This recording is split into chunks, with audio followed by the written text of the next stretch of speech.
So welcome everyone to Obelisk Support's latest Move the Needle webinar. The aim of the series is to give you practical advice and strategies to support you in your freelance legal role, anticipating some of the challenges you might face and how best to manage them. I'm Lucinda Acland, Obelisk Support's Learning and Development Consultant. And today we're going to discuss the importance of commercial awareness when working in an in-house team, and focusing on the skills required to understand an organization's commercial needs, the key aspects to focus on to get up to speed quickly, and how to best implement your best practice, and give you tips to develop business acumen generally as a freelance legal professional. And today, we're very fortunate to be joined by two great guests. Nilema will be joining us shortly, so I'll introduce her when she comes online. But also we've got here Ivan Guevara as Senior Corporate Lawyer and Obelisk Consultant, who has been supporting Kantar with their merger and acquisition transactions. So in creating this series of webinars, we've looked at some of the common hurdles that consultants can face. And this particular topic comes out of a change of focus that's required when working as part of an in-house legal team. In contrast, really, to working in private practice where the output is delivering legal advice generally. We've got to focus on what the business needs are. Now, one of the key skills that Obelisk clients emphasize is their need for lawyers to have a business-focused approach. And our clients, as you may know, range from General Counsel, from FTSE 100 companies, to startup organizations who do not have an existing legal staff, and they want consultants to have the skills and be ready to assimilate into the business need and produce effective practical legal solutions for them. So the good news is that as a lawyer from private practice or a returner to legal work or as a paralegal, you can develop these skills. And we hope that this webinar will help you create a framework to do so and enhance your career as a legal consultant. Now, before we get into the detail, we're going to hear from Ivan, who's going to tell us a bit about his legal background and career as a freelance consultant. Ivan. Well, thank you very much for the invitation, and it's great to be with you and share a little bit of my experience as a consultant. Well, I started my career many years ago, too many to say, actually. I first qualified in 1991, which is actually going to be 30 years this year, of which the last 25 have been here in the UK, where I'm originally Colombian, but I moved to the UK to study, and that's when I became a British citizen, and this is home for me now. I came here to do an LLM in International Business Legal Studies, and then I did a PhD in Cambridge in corporate law, and with an emphasis in law and economics, and an application of the economic analysis of law for corporate groups and corporate governance. And after that, I moved to London, where I have held positions in law firms, and then over the last 15 years, I've been head of legal and general counsel in different organizations. And over the last probably 7 or 8 years, my activity as a general counsel, including the latest position before I joined Kantar, was in organizations that were doing a lot of investments around the world in terms of acquisitions, mergers, restructuring, reorganizations, which has specialized my corporate work in that area. Although being a general counsel gives you the opportunity to see quite a lot of things from the legal perspective. And then I had already had experience of being an external consultant with Obelisk, actually, which I enjoyed it. And you know, over the years, you accumulate so many professional skills and experience, but also personal knowledge that you can use later on. And that's what we've been doing now. Hello, Nilema. Hi, Ivan. Hi, Lucinda. Hello there. Thank you for joining us. I apologize for being late. So we've heard a little now from Ivan, and essentially working principally as the senior M&A consultant, legal counsel at Kantar. It would be really great to hear about your career background and current role. Sure. I joined Kantar in March this year as a member of the ExCo, and I am Group General Counsel and wear a number of other hats at Kantar. Prior to Kantar, I was the COO of Freelance, and prior to that, I was the CEO of a startup business. So I've spent prior to Kantar in a commercial role for just over 4 years. And then I started my legal career at the bar, and in 1994 in the legal governance service for 3 years. I worked for Simmons & Simmons for 6 years, and then my longest tenure as General Counsel was at Essential PLC for 11 years. So you thrive on change by the sound of it. And I know that in your role as Kantar, you have to have your bird's eye view of the organisation, which spans continents, many countries and many teams. You've got incredibly large sort of broad range strategy for the all the business needs for a company. And I know that you particularly have as a focus encouraging social mobility and as diverse team as possible. Obviously we all know that to be, you know, motherhood and apple pie, but actually it makes excellent business sense because, you know, appealing to clients from all backgrounds. Yes, absolutely. I'm the chair of the I&D committee for our enabling functions, which includes HR, finance, legal, you know, amongst others. And one of the things that I'm incredibly proud of it at Kantar is the sheer amount of initiatives, positive initiatives that we have in place. And it's such a critical discussion. It's an important discussion, and it is held at all strata. So I'm really confident that I stand behind our commitment and stand behind the fact that the executive committee have I&D, inclusion and diversity, as part of regular part of their slide deck.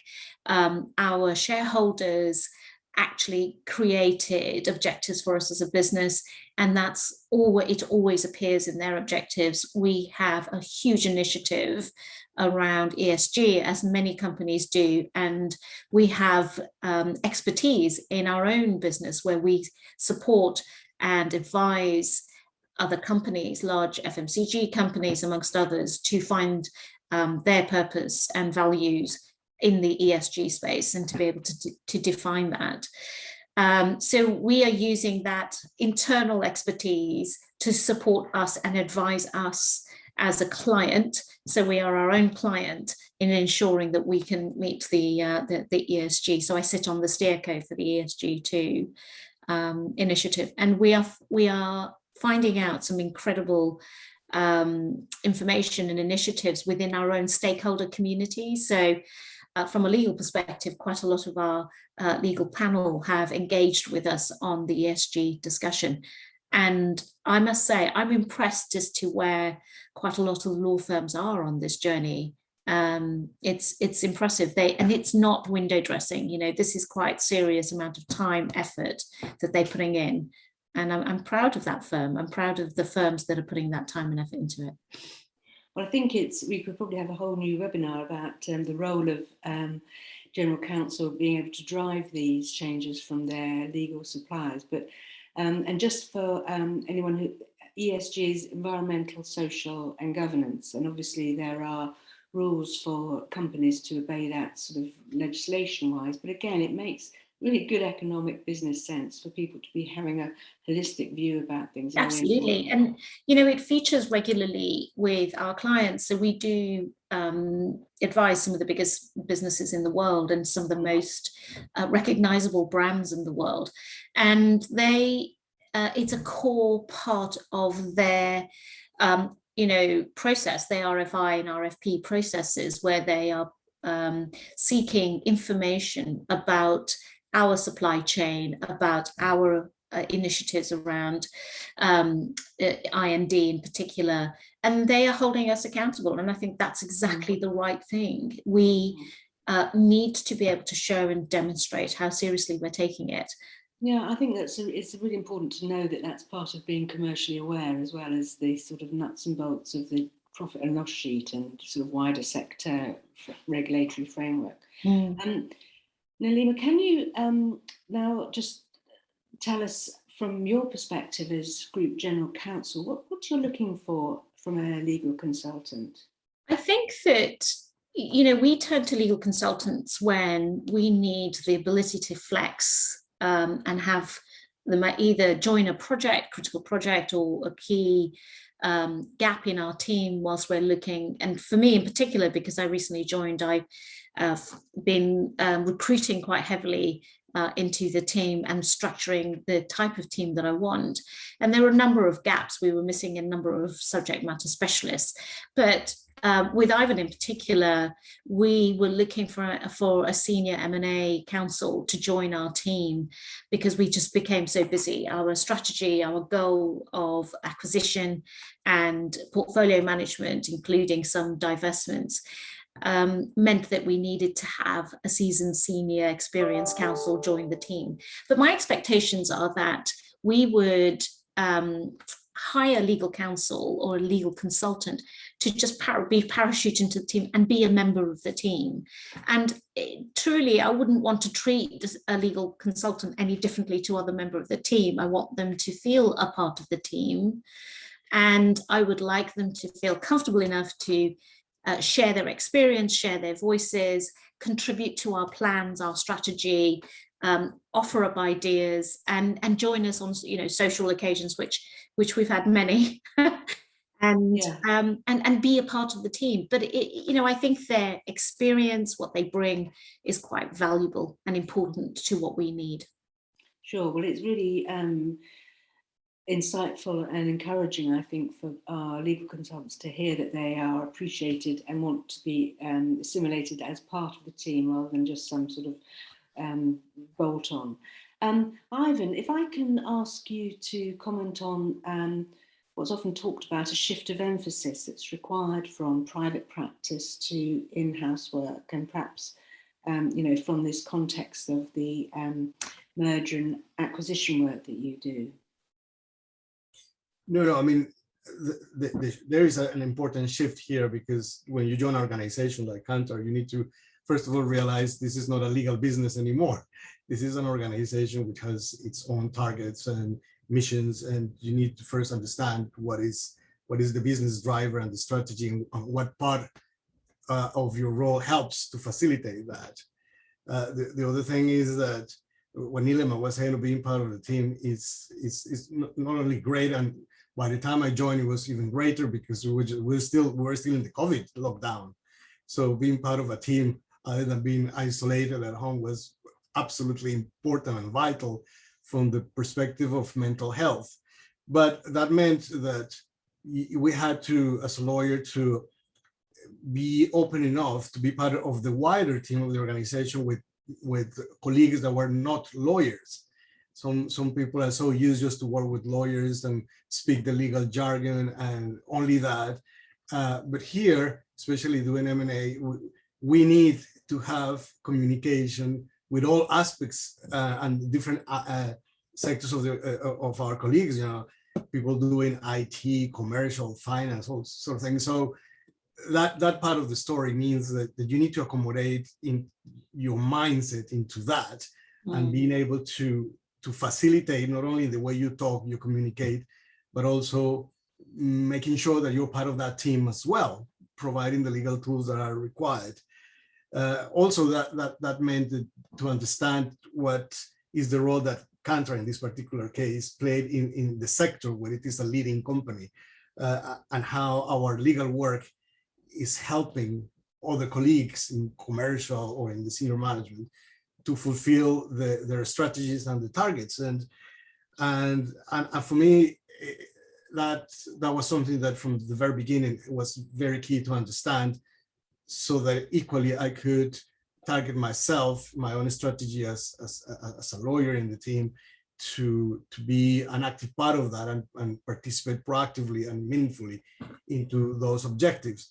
One thing that Nilema said that is important for me is that, at least now at Kantar, is that the fact that I am contractually, at least, an external consultant is just a contract of fact.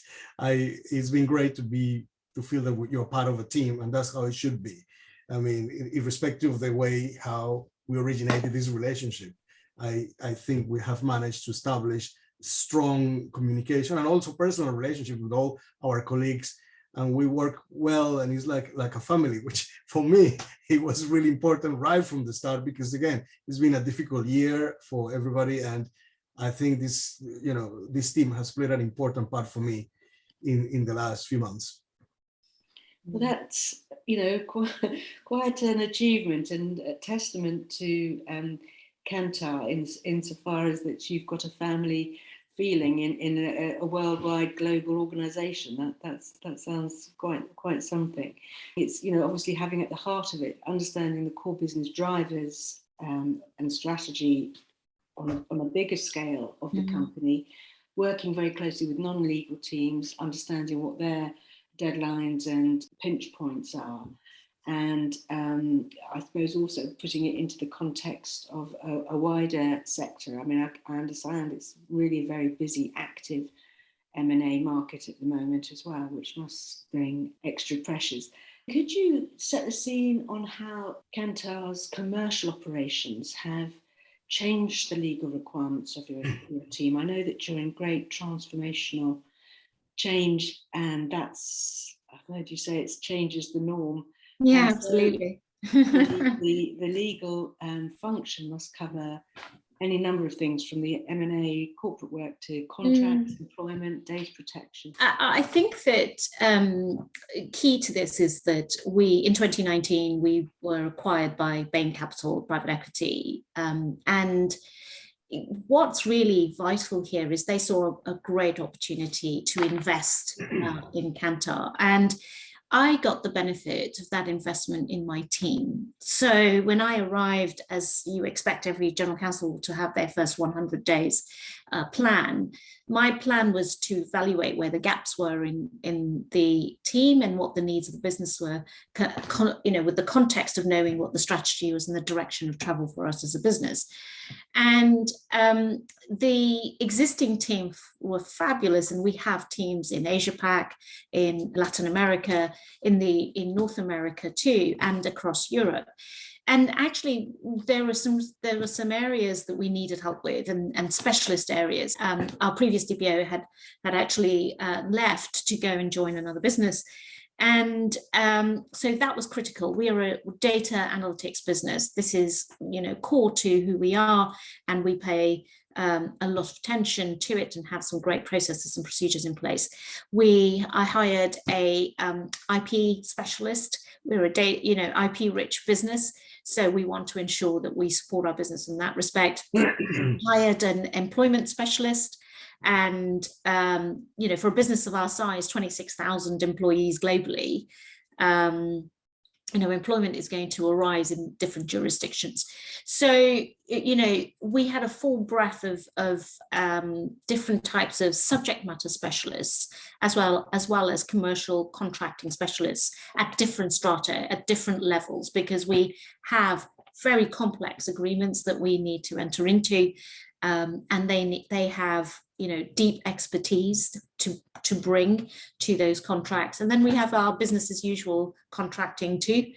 And then we have a risk management specialist too, who works alongside our compliance team and our internal audit team. So within about 7-8 months, I hired 11 counsel into my team. That's quite something. Ivan, if I can turn to you, when you joined Kantar in April 2021 as a legal consultant, there are obviously a number of deals that I'm aware that you started at in different stages of their life cycles. Now, how did you approach getting up to speed quickly? Well, they sometimes say that you need to join certain organizations and you need to very quickly hit the ground running. This was very much the case for me.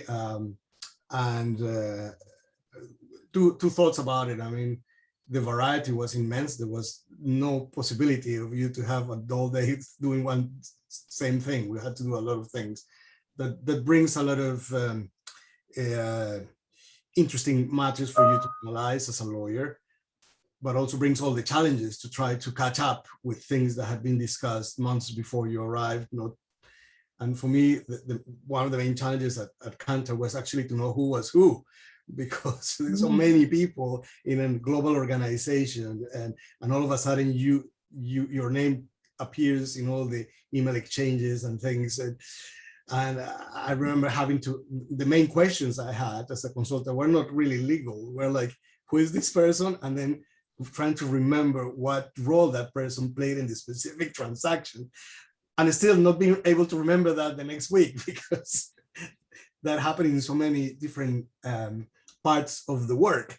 So I hit the ground running, and I tried my best, but I have to say I had excellent support at the time from a young lawyer, Harold Secondman, and also there's something interesting that you may think is basics, but it's not, which is to overcome the fear as a senior lawyer to confess and acknowledge, I need to ask the basics. I need to ask questions because I seriously don't know.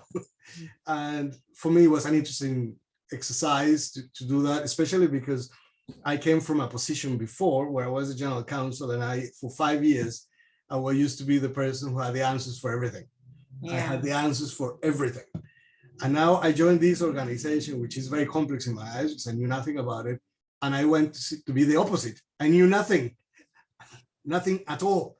So that was an interesting exercise for me personally, professionally, to help myself and accept that I needed other people's support, but most importantly, that it was okay to request that support and that help, which I received, and I tried to respond with the same proactive way. The sooner I started to learn who was who, then you establish your alliances and the relationships with the colleagues that are relevant for you. In our case, our colleagues in corporate development and other areas of the organization where you need to provide support was very important, and to realize very quickly who are your internal clients, who are the people you need to keep providing support because they need it. If they don't get it, they won't be very happy. So you need to be able to defend your corner and try to be as efficient and as effective as it is required. So here it has been, I cannot believe it's been like nearly 8 months. For me, it feels like it's been a lifetime, but it's because it's been very active, I'm very as we intense. say, it's not the time, it's the mileage. It's just been incredible. We have received, but we have given a lot, and the variety and the intensity is very interesting, but also brings all the challenges to try to keep yourself up to date with everything you need to do. It's starting with very simple things like your inbox. I never thought that inbox management would be something so critical for this operation. But it's been a learning curve, and I have enjoyed, also my own role in this reality has been an interesting journey. It's so fascinating listening to that, because I'm smiling because, I think Ivan exemplifies exactly what you need when you join a company, and irrespective of whether you are a consultant or a new employee, your curiosity, your interest, your need for context, to understand who your allies are, who your key stakeholders are, build those relationships, build trust, ask questions, ask the basic questions, because frankly, quite often we can get lost. And we can't afford to have pride stop us doing that. And I think I remember having the conversation now one-to-one with Ivan, where he said, this is really an adjustment. I've gone from general counsel to in a business where I know everything and I know the answers to everything, to not knowing anything. That's like the emphasis on communication. And I think therefore it is incumbent upon us as General Counsel to ensure that we create that safe environment for anyone, irrespective of their seniority, to be able to raise a hand and ask and seek collaboration and seek support. You know, mention mental health as a really critical factor here. And we had World Mental Health Day where Kantar had decided all of its employees would have the day off. So everyone globally took the mental health day off. And I think we were one of the few organizations that had decided that. And I think that creating those healthy breaks and understanding the importance of balance and taking a break is also something that we emphasized in the team. Yeah, that's good to know that you do prioritize that, because there is only so long that people can work at a high intensity, and that's not good for people, well, on a personal level, for business. So that's interesting that, well, and great that Kantar takes that approach. And what comes out of strongly from what you're saying is the need for establishing clarity in communications between, you know, the individuals involved across the departments and other organisations. And I know that one has to work out who is driving the particular deals or driving the time frame for particular legal pieces of work.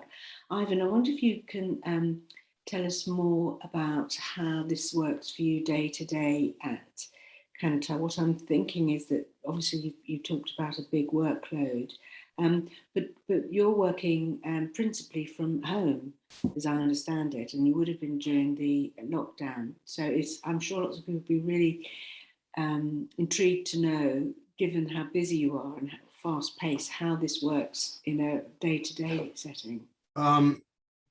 Yes, working from home has been a challenge for everybody and has changed the dynamics, because in some ways I find it much more efficient to do this online. In some others, not so much, because the human interaction is also very important.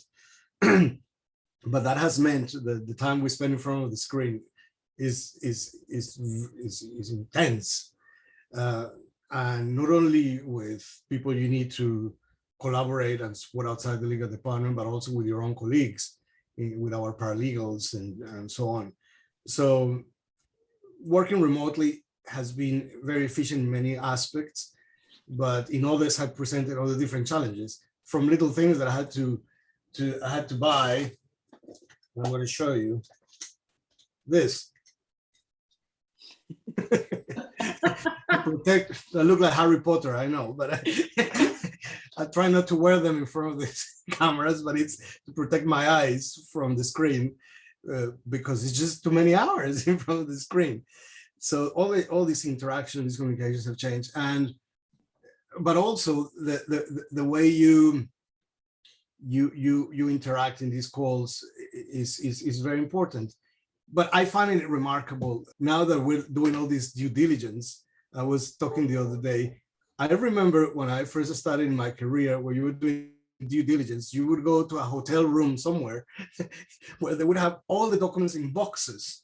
And it was a very dusty environment, and all the lawyers from different sides would arrive there. And now it's all electronic. It's quick. So all that has meant, I think, for the legal profession, the capacity to use all this technology to be quicker and probably more precise, but also has meant that we all need to learn these technologies as well, to make a good proactive use of all that. So, and that also means that the quicker the world is, the more capacity you have to embrace more work. So it's more work. So in the end, there's more coming on your plate. But that means busier hours and longer hours in meetings and looking into things. But overall, I think it's good news for the organization and for you in the legal service you provide. So just before we get on to discussing a bit more about sort of electronic working and how that speeds up the communication, Nilema, I wonder if you could say, or from your perspective, about how communication is set against a sort of company ethos and culture, and how important it is really to focus on that when you come into a company, to sort of pick up the tone or the how people work effectively together. Yeah. I mean, every company is different in terms of the ways of working, and, you know, whether from the basics of, are you a Microsoft Suite company, are you a Google Suite company, the different collaboration tools that you would use and the ways of communicating. And often I think it is very much the way Ivan described it, which is you need to understand the values of a company to then figure out the culture and start taking the temperature of the room that you're in with others, but also the cadence of how they prefer to communicate. And one of the things that I think is so important for a global company equally is that culture, is that you know, culture across the business. There's no one culture because you have such a diverse group of people. We operate in 88 countries around the world. You have different languages. We're often, every announcement we make, we translate into minimum 8 different languages. We are thoughtful, considered in the way that we communicate. And I think that that's really critical. One of the things that Ivan rightly pointed out was the advent of legal technology. And I'm a huge advocate for technology being an enabler. But it can be oppressive too, because as Ivan described, that we are now available 24/7 through our phones, through our laptops. We carry our entire workplace on a phone and is accessible in a way, and we are accessible in a way that you know, has never been the case, and accelerated by COVID. It has its benefits, absolutely, but it also has its massive impact on your personal life, and therefore creating boundaries between work and life is critical, and ensuring that it's not a one size fits all. You know, what applies to a working mother doesn't apply to a young you know, individual who wants to be more sociable. And then taking time out. One of the things that I introduced into the team was walk and talks. You know, on a Thursday morning, we would listen to audio and share what we were doing to improve our mental well-being. Create opportunities to share personal stories or personal passions or things that we found. So some of the Slack channels are about random stuff, because we want to create opportunity to have fun, get to know each other, especially for a new team. Trying to onboard in an online world is exceptionally difficult. How do you understand and evaluate people, culture through an online medium? It's extremely difficult. So one of the first things that I did was I started creating an onboarding pack specifically tailored to this team, which included, you know, hey, this is what I'm passionate about, or I love chocolate, or, you know, personalizing it so that the personality of the individual came out, and having regular check-ins in the morning, which is our stand-ups, to ensure that we saw each other. We found ways in which to connect this way, and ensure that all our new members were never felt isolated, that they knew that they could turn up and stand up, see faces, see familiar faces, start to build confidence, start to contribute. And in part, one of the most important things is to take into account the whole human being. And therefore, creating an environment where we can be human beings is just as critical. So I think that's an important aspect of anyone who is new. Whether you're coming in as a consultant into an existing team, the rest of us have to create opportunity to welcome them, make them feel comfortable, ensure that they feel a part of the team. I think that's really interesting to hear how you shine a light on practical ways of replicating a physical environment where most of it is offline. I think that's a really useful insights. And Ivan, if I can come back to you, when you talked about the bad old days when it was a hotel room. So how do you cope these days with, you know, transactions which are, you know, typically really document heavy?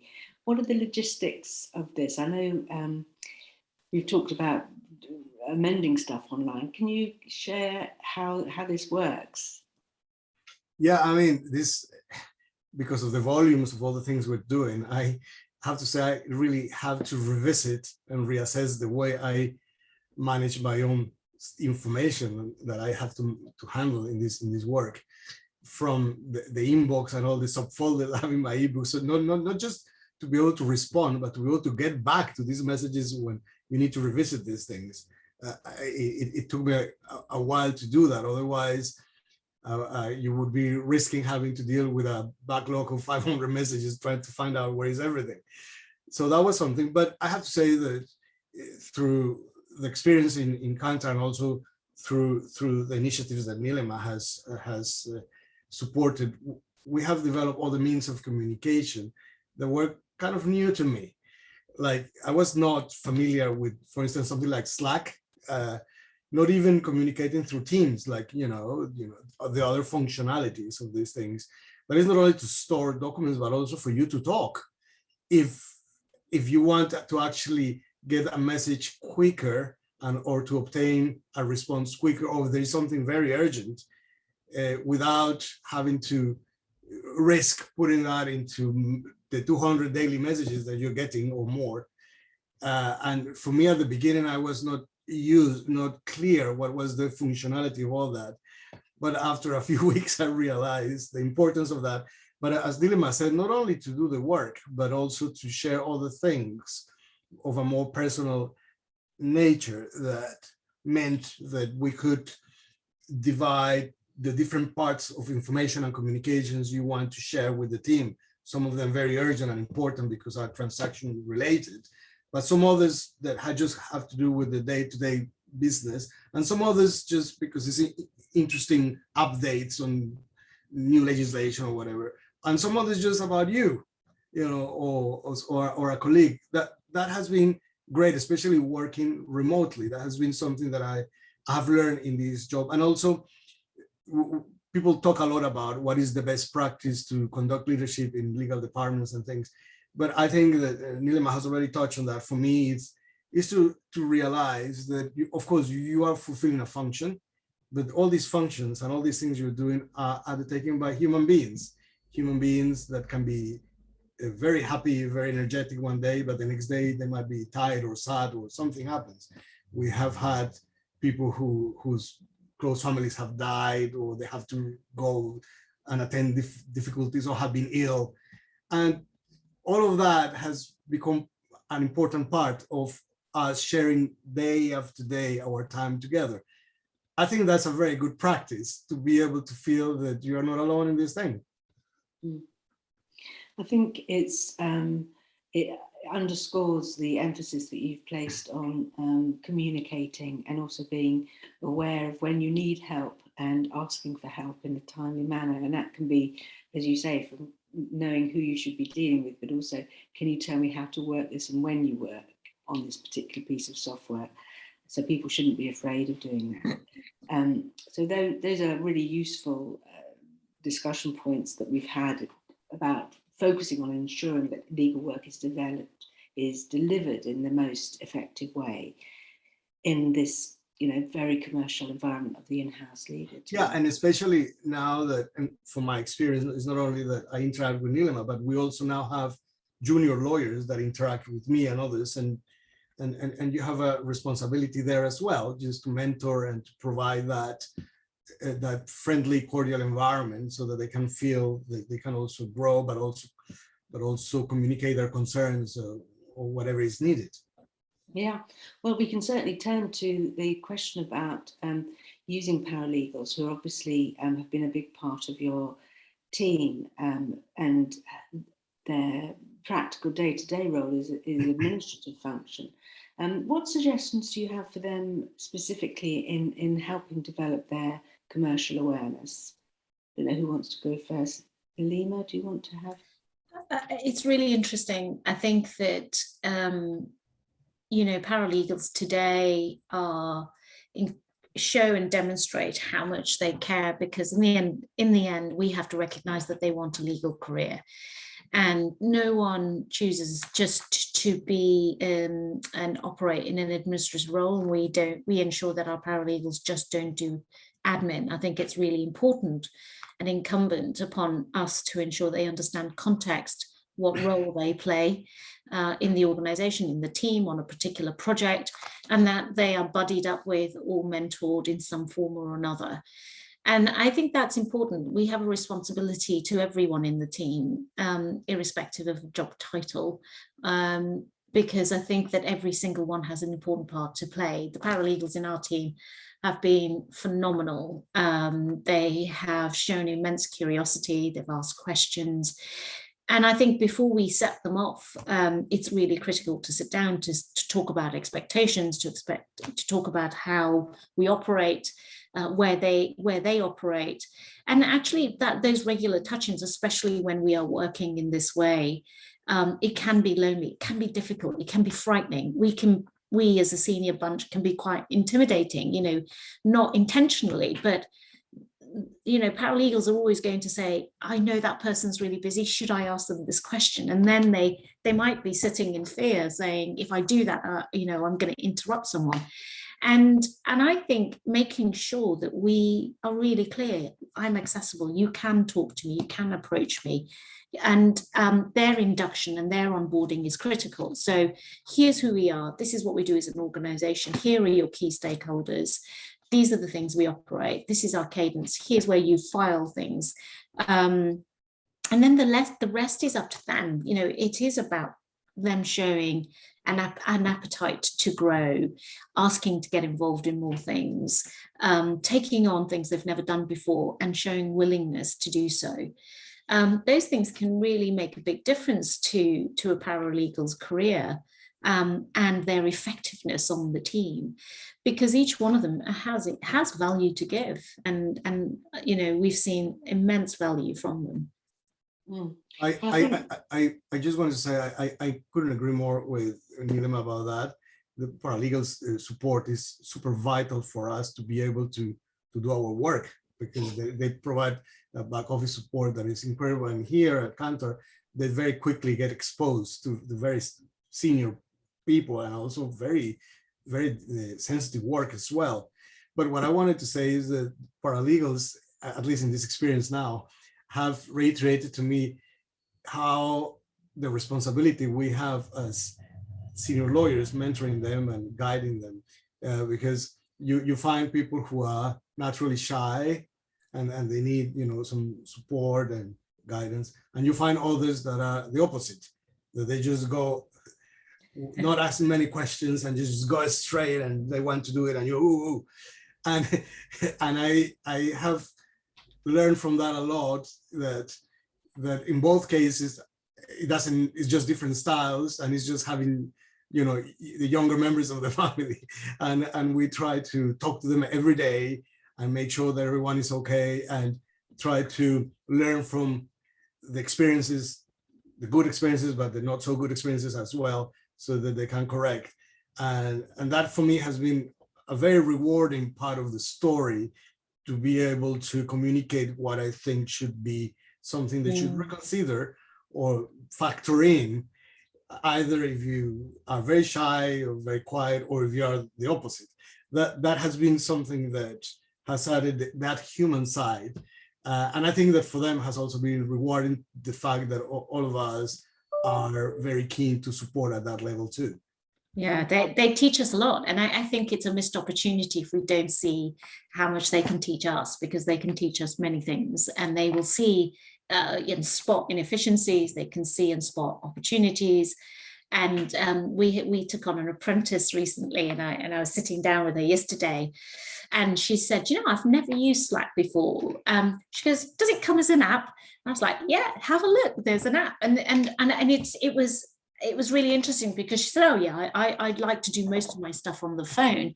And it's such a step change. You know, you have to think about how Ivan and I used to do it, pen and paper in the old days, you know, and then, you know, telexes and faxes. And then we got, you know, mobile phones, the evil BlackBerry introduction that ate into our lives.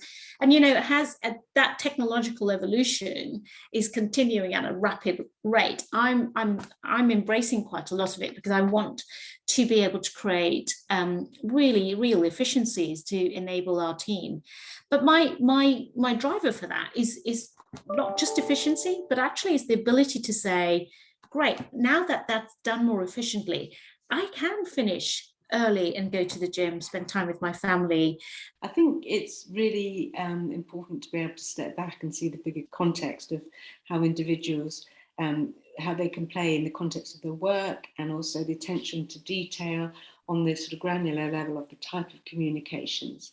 And all of these areas that you've discussed really do help build in the development of business acumen skills for freelance legal professionals. Doing your homework, getting to know the business, showing a curiosity about the cultural relationships, proactively ask questions, take ownership, and you'll be able to grow in the role and support the business. And what's interesting is it's less the legal knowledge that you probably have, if not be able to develop specifically. It's more practically organizing yourself, contacts, communication, organizational work, as well as working remotely and listening skills. Yeah, I mean, I think listening skills, the most important thing is about listening carefully, making a note of the actions, and to your point about ownership, absolutely owning those and delivering to them. And the art of organization, people value the fact that you've taken an action and then come back and say, I took the action and I'm reporting on it. And that is a skill that's going to be vital, irrespective of what career you choose. That organizational skill, the ability to listen. And there's a lot in that too, for young people starting out, any kind of paralegal starting out in a profession, is to ensure that they listen, they can absorb so much. What is the dynamic? We all need to learn EQ. We all need to learn what it means energetically, because if you read the room right in a negotiation, you can actually learn quite a lot from that, and how people behave, because those are part and parcel of a good culture, is understanding values and behaviors, understanding energy, and developing EQ to be able to build empathy, to be able to build relationship, all of which are key skills to learn and have in a career.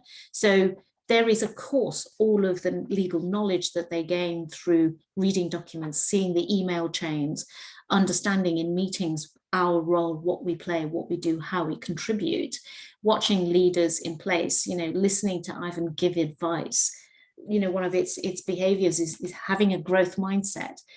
And I think it's just an incumbent on a paralegal to come to a meeting with their supervisor or mentor and say, right, I've got 5 really important things that I need a decision on, but 2 real things that I was confused about. Can you explain, please? I just would like to add to that, Lucinda, because someone is asking what are the kind of tips you would give to paralegals who are new in an organization like this. And Nilema said it all, but I would just summarize to say, I would say that 2 important things.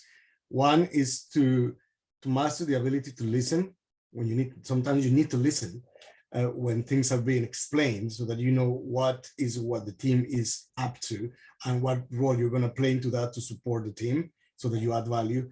And the second one is to talk, as Nilema quite rightly put it, just to say, look, I think we should be aware of this or of that, and to realize when and how you communicate whatever you need to say. So and people may think, but this is very basic. Well, yes, it's basic, but it doesn't flow naturally for everyone especially when you're new. You need to listen to understand what are you up to, and everybody is up to. And then you need to learn to speak, to ask the right questions, and actually to add value. Yeah. And I don't know, I suspect that's, if you master these 2 abilities in the right timing, you'll be successful. It's fascinating. And I think if you can adopt that from an early stage in your legal career, the best lawyers are those who are most curious and willing to do the research and legwork to find out what the answer is. And it's that pursuit that helps in your early stages to build your craft, build your expertise, your skills in drafting and in learning and in advice. It is that simple. That curiosity is really quite critical.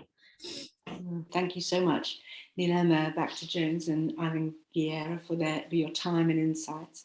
I do remind everyone that you can certainly get help and support from the Obelisk team when you're looking at roles, and during times, if you want some pointers, we're always part of your resource to help you too. This Move the Needle series will be available to watch on the Obelisk Support YouTube channel and joins the other episodes. Do let us know of any other topics you'd find helpful to develop your career as a freelance legal consultant with Obelisk. And just say thank you so much and goodbye. See you soon. Thank you. Thank you. Bye-bye.